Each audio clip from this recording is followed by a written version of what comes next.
Media మిత్రులందరికీ నమస్కారం తెలియజేస్తూ మరి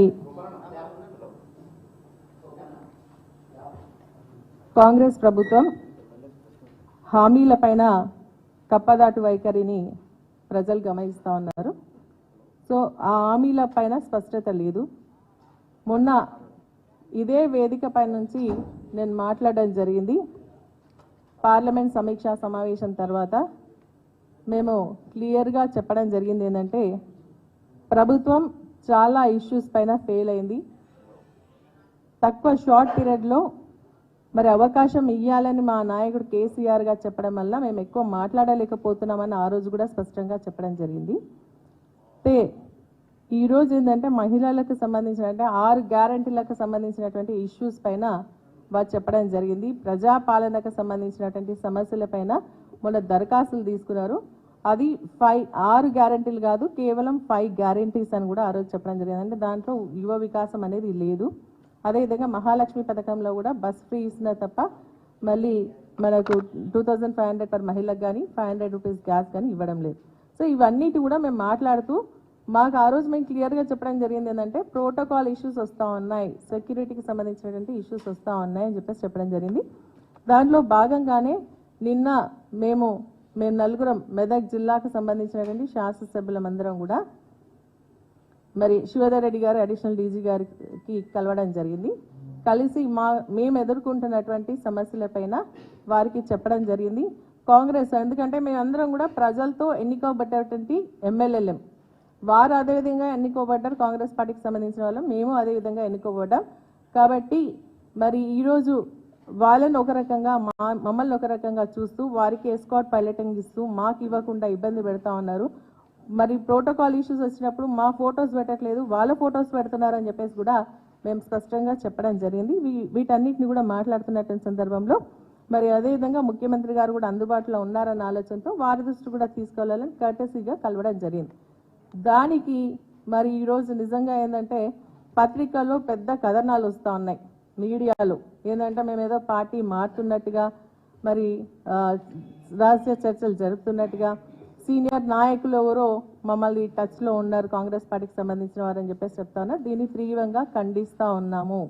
ఎందుకంటే మేము పార్టీ మారే ఉద్దేశం లేదు.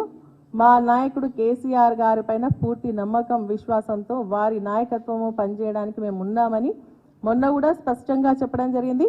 మెదక్ జిల్లాకు సంబంధించి మరి నిజంగా కూడా అది టీఆర్ఎస్ గడ్డ, పార్టీకి పెట్టినటువంటి ఇల్లు మెదక్ జిల్లా. ఈరోజు ఆ నమ్మకంతోనే అక్కడ ఉన్నటువంటి ప్రజలందరూ కూడా మరి దాదాపు 10 స్థానాల్లో 7 స్థానాలను మమ్మల్ని గెలిపించడం జరిగింది. మేము కేసీఆర్ గారు నాయకత్వంలో మేము పనిచేస్తాం. మా మెదక్ జిల్లాకు సంబంధించి రానున్నటువంటి ఎన్నికల్లో పార్లమెంట్ పైన మరి టీఆర్ఎస్ జెండా కూడా ఎగురవేస్తామని చెప్పి స్పష్టంగా చెప్తా ఉన్నాం. దీని ఏంటంటే మా పైన ఏంటంటే రాజకీయ ఉద్దేశంతో కొంతమంది దుష్ప్రచారం చేస్తూ ఉన్నారు. మరి నిజంగా కూడా మా నాయకులకు మా పైన అపనమ్మకం లేదు, కానీ దాన్ని కన్ఫ్యూజన్ క్రియేట్ చేయడానికి ఈరోజు కూడా పేపర్లో మేము ఇంతకుముందు వస్తూ చూడడం జరిగింది. మేము నలుగురం శాసనసభ్యులం కలిసి వివరణ ఇస్తా ఉన్నామని. ఎవరికి వివరణ ఇస్తాం? మేము మా పార్టీకి అటువంటి నమ్మకం మా పైన ఉంది, మాకు మా పార్టీ పైన గౌరవం ఉంది. మేము పార్టీ నాయకత్వంలో పనిచేయడానికి సిద్ధంగా ఉండి కర్టసీగా కలిసినటువంటి దాన్ని ఈరోజు దుష్ప్రచారం చేయడం మంచి పద్ధతి కాదు అని చెప్పేసి నేను తెలియజేస్తా ఉన్నా. దీన్ని తీవ్రంగా ఖండిస్తా ఉన్నా. మేము వివరణ ఇవ్వడానికి రాలేదు. ఈరోజు ఏంటంటే ప్రజల్లో ఒక కన్ఫ్యూజన్ క్రియేట్ చేస్తూ ఉన్నారు ఈ కథనాల ద్వారా. అందుకనే మా నాయకులకు మా కార్యకర్తలకు మరి మేము చెప్తా ఉన్నాం, కన్ఫ్యూజ్ కాకండి. కావాలని దురుద్దేశంతో మన పైన లేనిపోని మాటలు చెప్పి మరి ఈ విధంగా మరి అప్రతిష్ట పాలు చేసే విధంగా కొంతమంది మరి ప్రయత్నం చేస్తూ ఉన్నారని చెప్పేసి కూడా నేను తెలియజేస్తా ఉన్నా. మరి ఈరోజు నిజంగా కూడా మేము చాలా సమస్యలు ఎదుర్కొంటున్నాం. నేను సీనియర్ ఒక 3 సార్లు ఎమ్మెల్యేగా చేసి మంత్రిగా చేసి ఇప్పుడు మళ్ళీ 4వ సారి శాసనసభ్యులుగా ఎన్నుకోబడ్డారు. కానీ అయినా కూడా ఇబ్బందులు వస్తాను. ఇప్పుడు కూడా నేను వస్తూ ఉన్నప్పుడు మాకు సంబంధించినటువంటి కార్పొరేటర్కి సంబంధించినటువంటి కొన్ని బోర్ మోటార్ లాగడం లాంటిది అవన్నీ కూడా చేస్తూ ఉన్నారు. అవన్నీ కూడా మేము ఎదుర్కొంటున్నాం. కాబట్టి సీఎం గారితో నిన్న మాట్లాడుతూ ప్రోటోకాల్ అదేవిధంగా మాకు ఎస్కాట్ ఇవ్వట్లేదు, పైలటింగ్ ఇవ్వట్లేదు, అదేవిధంగా కొన్ని అభివృద్ధికి సంబంధించినటువంటి విషయాలపైన మరి మాకు సహకరించాలా, ఎందుకంటే మా ప్రజలు కూడా అభివృద్ధిని కోరుకుంటా ఉన్నారు అన్న ఆలోచనతోనే మేము నిన్న వెళ్ళి కలవడం జరిగిందే తప్ప వేరే రాజకీయ దురుద్దేశం కానీ మరి పార్టీ మారేటువంటి ఆలోచన కానీ మాకు లేదు అని చెప్పి స్పష్టంగా తెలియజేస్తాను. ఆ రోజు కూడా మేము నిబద్ధతతో ఉన్నాం, మరి అదేవిధంగా క్రమశిక్షణతో ఉన్నాం. ఈరోజు కూడా అదేవిధంగా పార్టీ నాయకత్వం పైన నాయకత్వం ఆధ్వర్యంలో పనిచేయడానికి సిద్ధంగా ఉన్నామని చెప్పేసి కూడా నేను స్పష్టంగా మీకు తెలియజేస్తాను. ఎందుకంటే ఈరోజు చాలా ఒక్క రోజుల్లో ఎన్ని రకాలుగా మాట్లాడమంటే నిజంగా కూడా బాధాకరమైనటువంటి విషయం. కలవడం తప్ప అని చెప్పేసి మరి నిజంగా కూడా మరి నిన్న మా ఎమ్మెల్యే గారు చెప్పినట్టుగా అభివృద్ధి నిరంతర ప్రక్రియ. మెయిన్ ఆపోజిషన్ పార్టీలో ఉండొచ్చు, కానీ సీఎం గారు కానీ మంత్రులు కానీ కలిసి మా నియోజకవర్గానికి సంబంధించినటువంటి సమస్యలపైన మేము వెళ్తాం, అరుగుతాం, అది మా ఒక హక్కు. అదేవిధంగా మన రేవంత్ రెడ్డి గారు కూడా సీఎం గారు కూడా మరి అక్కడ పైన కేంద్రంలో ఉన్నటువంటి మంత్రులను కానీ ప్రధానమంత్రి కానీ కలవడం జరుగుతుంది. ఇది సహజం. మనకు సంబంధించినటువంటి సమస్యలు పరిష్కరించడంలో అది ఒక ప్రక్రియ. వెళ్లాల్సినటువంటి బాధ్యత మా పైన ఉంది, మేము వెళ్ళినాం.